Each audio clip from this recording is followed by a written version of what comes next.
breaking news, and this is important stuff. According to the Wall Street Journal, the White House is going to allow cancelled health plans to continue. Wow. Yeah. Judge Napolitano's here, Liz McDonald here. Let's get some real fast reaction on this. This is a big deal. Liz. You know, you don't need a law to repeal it. If you allow these canceled plans to stay in place, that's the end of Obamacare, because you need those canceled plans to float the system. In other words, to grandfather them in or put them into higher, more costly plans. Wait a second. Let me get this straight.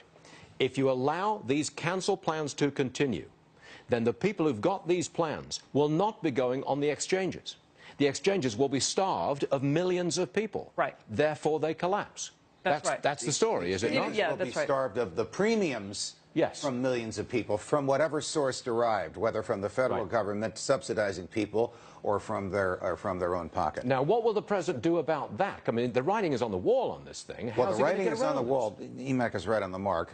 The writing is on the wall not only for the economic demise of it, but for the political demise of it. The essence of Obamacare is that the government, the federal government of the United States of America, will set a minimum bar for the health insurance of every person in the United States of America, and that no policy may be below that bar. The president referred to those policies below that bar, the ones that were canceled, as substandard. Correct. He's now either going to lower the bar or permit the substandard policies, which guts the moral, ideological basis of Obamacare. Now, okay, I have to conclude that if he's prepared to go on the air literally 50 minutes from now and do this, he must be under extreme political pressure. From the Democrats. From the Democrats, it's got to be. We're also coming into the Christmas season. Families are coming home to talk about, hey, my health plans were canceled. We've got the midterms coming up. And if this happens, if you keep your plan, that means the premium costs in the exchanges will have to spike, meaning tax costs will have to go up. Let me make two other suggestions. Okay.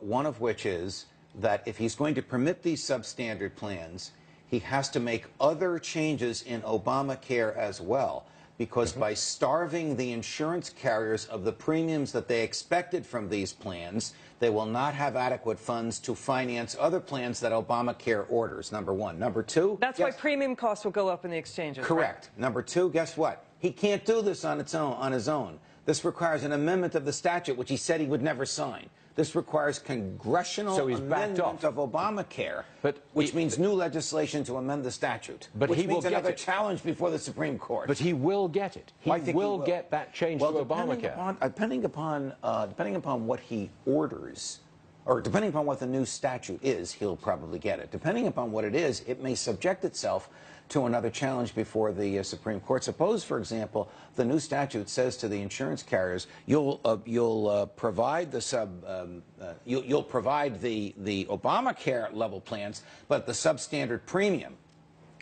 That would be a taking. That would be taking property from the insurance carriers and would give them a new challenge for it before the Supreme Court. Hasn't stopped him before. To summarize, we have been talking on this program for a couple of days now about the impending collapse of Obamacare. If the president announces that he will allow cancelled plans to continue, that, in my opinion, and the judge and Liz, means that the collapse of Obamacare has begun. More breaking news on this. The plan, according to the Wall Street Journal, and officials being quoted, can be implemented without passing legislation. It would let insurance companies extend the substandard plans in 2014 only if they're already in existence, and it's different from the House bill. It wouldn't allow insurance companies...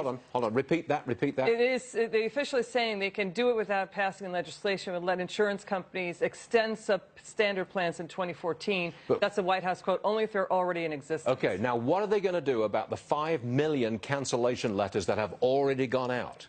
I agree, it solves the problem of the tens of millions of letters that would go out next year. They won't go out. I haven't read the piece that email has read to us, nor am I familiar with the basis for the Wall Street Journal argument.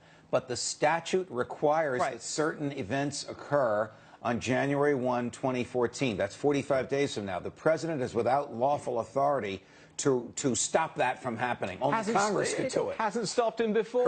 Correct. I mean, he bombed Libya and killed Gaddafi without lawful authority, so he can do what he wants. Ah, stop it. What he did was he delayed the employer mandate for a year, which was contrary to the writing of the legislation. For which he lacks authority, but he did it anyway. Well, wait a second. Look, everybody. Well, do we have laws or do we have a prince? Okay. Hold on a second. What we've been saying... What we've been saying